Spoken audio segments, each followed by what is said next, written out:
Amigos, estamos en directo desde los estudios de FTV.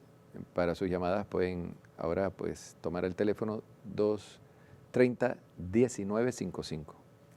230-1955 para sus llamadas, sus preguntas, para testimonio. Queremos enviar un saludo a la mamá del padre Teófilo en Colón, que estuvo de cumpleaños en el día de ayer, la señora Régula de Rodríguez, 84 años. Felicidades, que cumpla muchos años más en Jesús y María. 85 años, corrijo, ¿verdad? Y bueno, a todas las mamás de todos los sacerdotes y diáconos en este día tan simpático del Día Internacional de la Mujer. Felicidades, pues, a todas.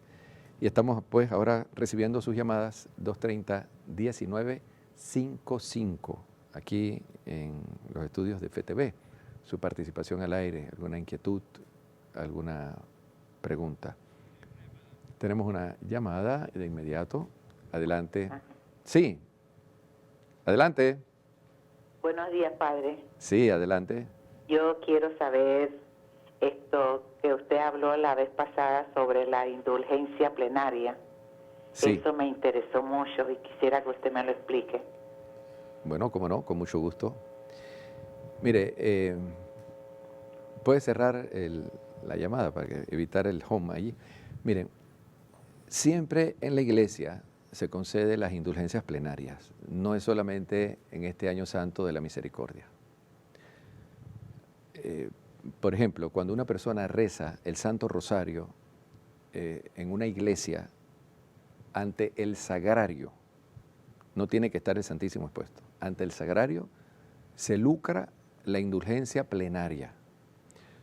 Por ejemplo, cuando una familia reza en familia el Santo Rosario, papá, mamá, los hijos, juntos se lucra la indulgencia plenaria.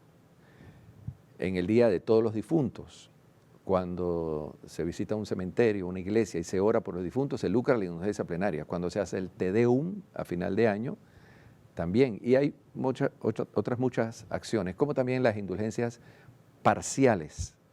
Llevar un crucifijo, la medalla milagrosa, son indulgencias parciales. Ahora, dentro de este año santo de la misericordia, como es un tiempo especial de gracia, Su Santidad el Papa Francisco ha concedido indulgencia plenaria cuando se hacen obras de misericordia, como se deben hacer en profundidad, y al visitar las iglesias indulgenciadas, es decir, aquellas iglesias que los señores obispos han designado como iglesias jubilares, y donde está la puerta de la misericordia.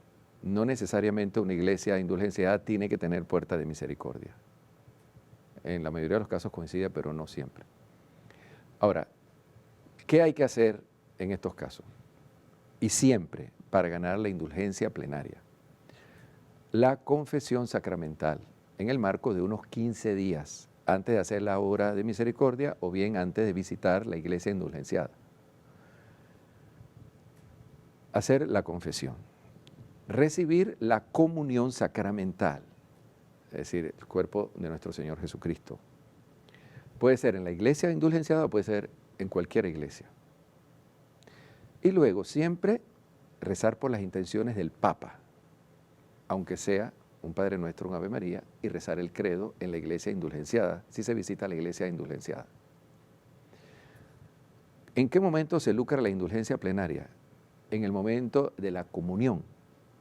Cuando yo comulgo, en ese momento uno le dice al Señor, yo te ofrezco esta indulgencia plenaria por mis pecados, o bien por los difuntos o por un difunto particular. ¿Qué es la indulgencia plenaria?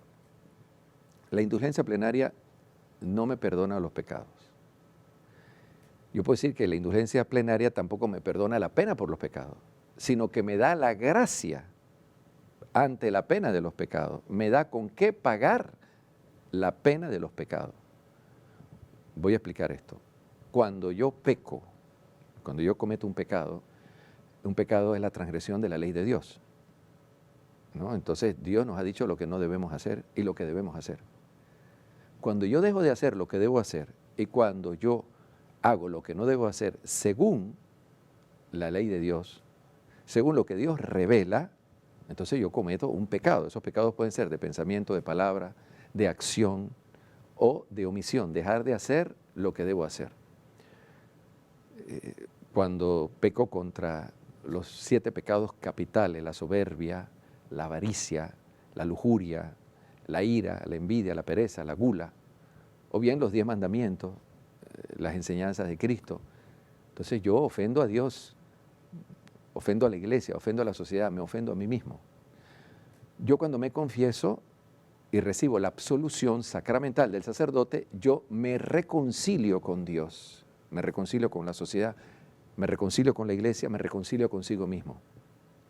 Pero por las acciones que yo cometí queda una pena que tengo que pagar debido a la justicia divina. El pecado me ha sido perdonado. Queda la pena. ¿Qué hace la indulgencia? La indulgencia me da con qué pagar la pena. Y por eso la pena disminuye. Esa pena, por ejemplo, son todas las oraciones que yo tengo que hacer, las obras de misericordia que tengo que hacer, los sacrificios.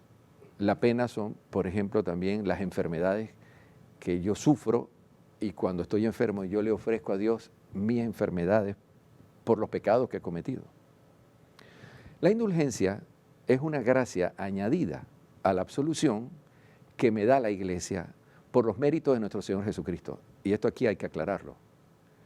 La indulgencia es fruto de la pasión y muerte de nuestro Señor Jesucristo. Es la sangre de Cristo que la Iglesia me está dando. La Iglesia como instrumento.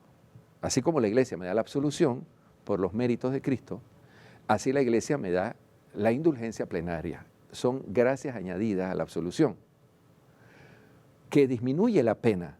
Y digo disminuye la pena porque no es que cancela toda la pena. La indulgencia es la remisión total de la pena de los pecados que he confesado. Pero ¿qué pasa? ¿Por qué yo puedo ganar varias indulgencias? Hombre, porque he pecado mucho y he pecado toda mi vida, desde que tengo uso de razón. Por eso yo puedo lucrar varias indulgencias plenarias y no solamente una. Y cuando se dice que es la remisión total de la pena, es de los pecados que confesé últimamente, los pecados que he confesado en toda mi vida. Sin embargo, entre más indulgencia lucro, más para mi alma. No es que porque ya lucré una indulgencia plenaria, ya no tengo más necesidad de lucrar indulgencia. ¿Por qué? Imagínense cuántas confesiones no hemos hecho a lo largo de toda nuestra vida. Ahora, aquí hay que tener cuidado, queridos amigos, de la mente escrupulosa. Porque hay personas que tienen una mente escrupulosa que no se sienten perdonadas por Dios. Y esto no puede ser. Ya tú confesaste un pecado, estás arrepentida. Tranquilo, ya Dios te perdonó. Ahora, puedes lucrar la indulgencia plenaria para disminuir la pena. Porque si mi alma no está del todo paz y salvo,